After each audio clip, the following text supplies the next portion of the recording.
How the heck are you? I'm doing pretty good. Haven't been doing too much in the last week or so. What I have done is worked on the Keezer a little bit, and I'll give you a little preview of that in just a second. And in addition to that, about almost 2 weeks since I did the Gruit. After about a week, probably about 10 days, I went ahead and racked that off into a secondary.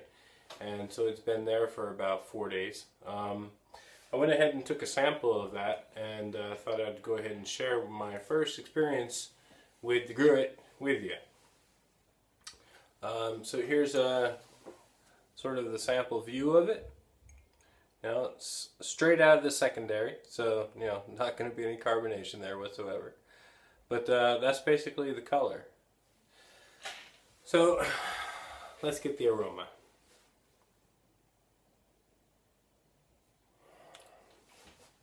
It's pretty interesting, but I would not call it inviting. It's got hints of like a liqueur, like a Crown Royal, some very sweet liqueur, right just on the very top. In the middle, I'm getting more pepper notes. And the pepper notes I know for a fact are coming from the Damiana. I went ahead and made a tea with that. There was a question on the BrewTubers forums where a guy said, what actually does that contribute? And so I went ahead and took a scoop of that and made a tea with it. And it was very clear. It wasn't like black peppercorns. It was more like a white pepper. So it was very subtle notes right in the middle. On the bottom, though,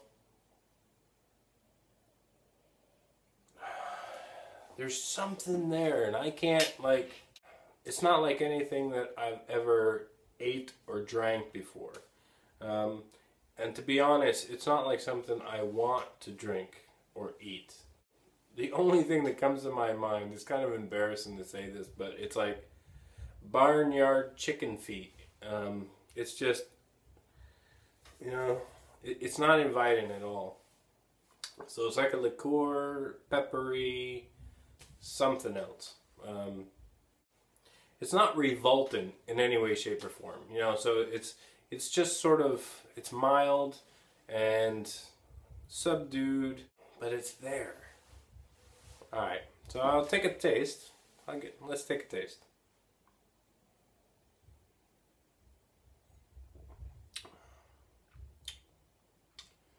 The taste does follow the scent, the aroma, but it's more pepper. It really is more pepper. It's like a pepper thing. I don't get any of the heather tips. I don't get any of the chamomile. Maybe there's mugwort in there. Maybe that's what it is.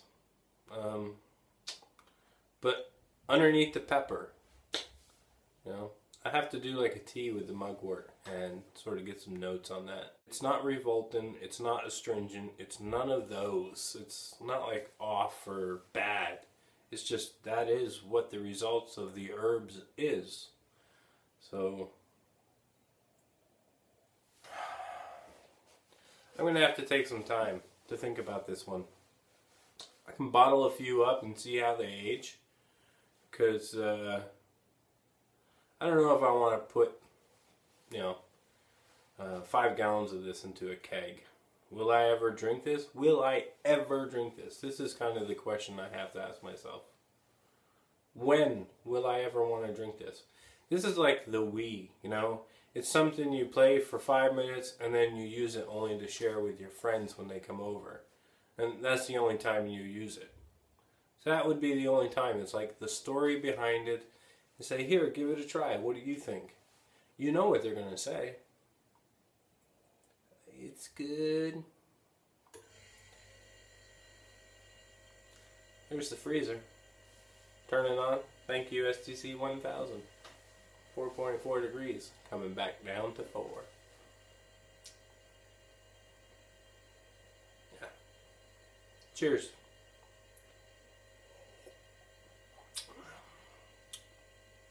Peppery. What food would this go good with? I don't know. Salt and pepper chips? That's about all I can come up with. CQ, you want to give this a try? I'll send it to you. Experimental brewing. Alright. I've got the 10th anniversary beer here. You give that a stir. Cheers.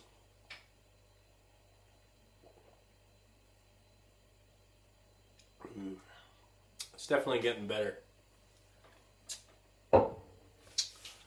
Okay, in addition to that, I ordered 3 Perlick taps this week. So those should be here within a few weeks, within a month. I also ordered the growler filler fit-in for that, so looking forward to using that. Might be able to use a little fit-in in order to use that as a counterflow filler as well. We'll have to see about that. I can't buy honey malt anywhere in Norway. Maybe the guys in the UK can get it. You guys, notes in the comment section. But I can't get it. So I went ahead and ordered a 55-pound sack from More Beer. You know, they had like the best deal on shipping. It was like $100 just for shipping. So within there, I also decided that I was going to get something else because I don't want to pay, what was it, $25 or $50 for the grains and then $100 for shipping. I mean, that's what it's like living in Norway. Welcome to my world. So I went ahead and added in another thing in that order, so hopefully that will offset the additional shipping prices. So I also bought the counterflow chiller from More Beer as well, with the 1/2-inch fit-ins. So really looking forward to getting that. So the cost of the grains and the counterflow chiller with the shipping was only marginally more expensive than if I was to buy the counterflow chiller here. So really looking forward. There's a lot of good recipes out there that I've been really looking forward to making that use the honey malt. So I'm really looking forward to getting my hands on some honey malt and trying out some of those recipes. The Gruit actually called for the honey malt too, and I didn't have that obviously on hand, so I'm missing that. So instead I used biscuit and yeah, barnyard chicken feet. Anyway, what else is going on? Hey, I want to give a big shout out to Uncle Jonah. Congratulations on your 30-day sobriety. Fantastic job. Been watching your videos for a long time. Funny guy, Chamon. We used to say that in high school, actually. I remember that very clearly. Back around 1988, 1990, Chamon. That was the thing to say back in Vermont, believe it or not. Interesting. Hey, shout out to Jason Davies as well. You released a video that I didn't really think was appropriate and made a comment on it and it disappeared. And interesting. Free speech, man. You can say do whatever you want. I won't hold it against you. It's, you know, whatever. People find that sort of thing funny and I get that. And, you know, do what you're gonna do. I'm nobody. I am nobody to judge anybody. Just do what you're going to do, put it out there. And some people are going to like it, some people are not. Life is life, man. Live and let live. Life goes on. So, Jason, cheers to you.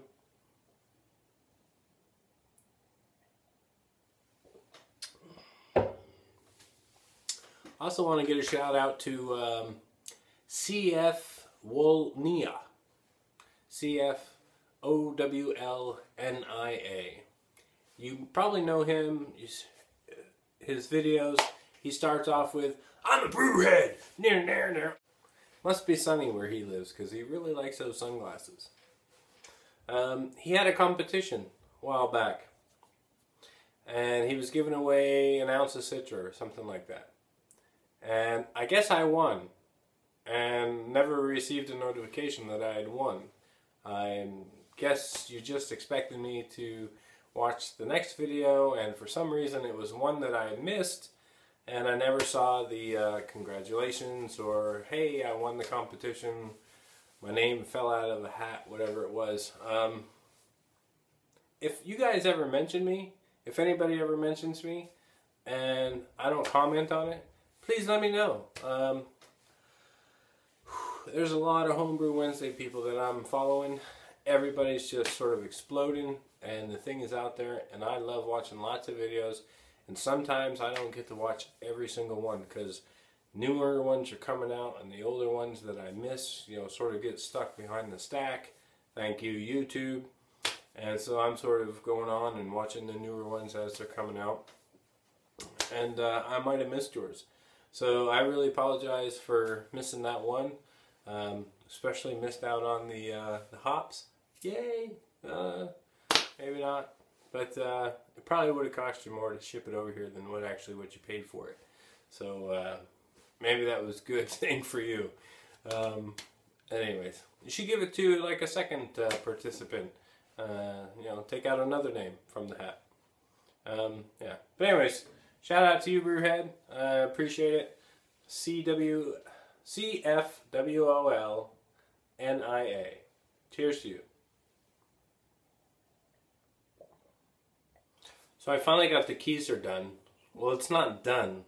I haven't painted it, so it's still just white with a bland wood collar. I do plan to paint it like the black chalkboard color, so I can sort of write on it, you know, like what's on tap, etc. But I haven't done that yet. But I did install the STC 1000 and hooked up the cables and externalized the plugs on the back, and it's been working for about a week now, working pretty good. So I'll go ahead and show you that now. Okay, so here we are. You can see the Keezer here. Got the collar on. It's all sort of glued and fixed on the bottom, and I've got the glues all in each one of the four corners, and also fixed it with some 2 screws on each corner. The STC 1000 has been working great, currently showing at 4.1 degrees. I've got it set for 4, so the compressor should kick on probably in a couple more degrees and bring it back down. Inside, it's kind of interesting. On the lid, you can see I've got like this, got like a little elf coming down, and so I did have to do a little bit of customizing in order to cut those along the edges so that it would shut properly. That's perfectly fine. I didn't do it before, I did it after, and that's alright. You can see I've sort of glued and siliconed around in the corners and underneath in order to get as much air tightness as possible. One thing I'm probably going to do is actually get some steel around the edges so I can get like a solid steel with the magnet. For the STC 1000, coming in, here's the front of it, and I've got it all wired up here sort of underneath, and then I've got the temp probe just coming off and hanging down here on the edge. And I'm sort of doing this as an experiment. I know that Justin Elder suggested that I go ahead and stick that in water, and just to kind of keep track, I've got a temperature gauge here in water already, so it's kind of showing me it's right about 5 degrees, and that's alright. 5 degrees is pretty good. So I set the STC 1000 for 4, and I get 5, and that's not bad. I've got 3 kegs here on the other end, plus the CO2 tank. Only got 2 of them hooked up so far. One is the 10th anniversary that I'm drinking now. This one is just carbon up. That's the Pliny the Elder. Yeah. I've also got a line coming off to this extension here, so I can add in more, go into more kegs as I need them. I've got the winter warmer down here. I've got a CO2 blanket on top, and I'm just kind of letting it condition.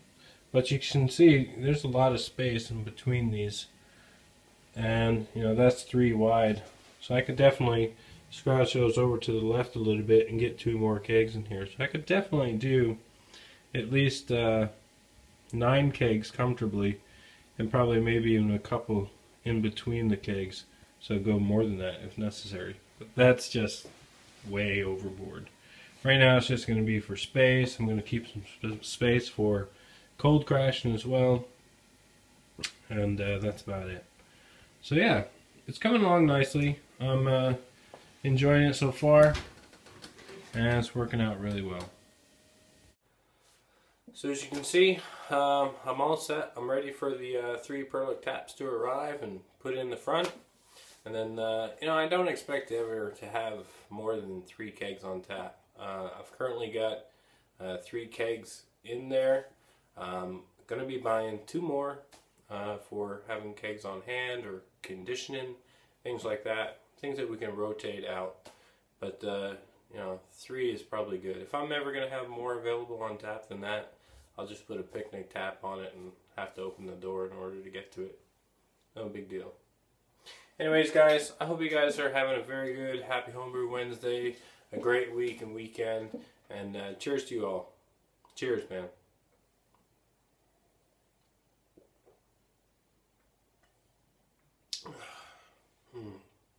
Love Homebrew.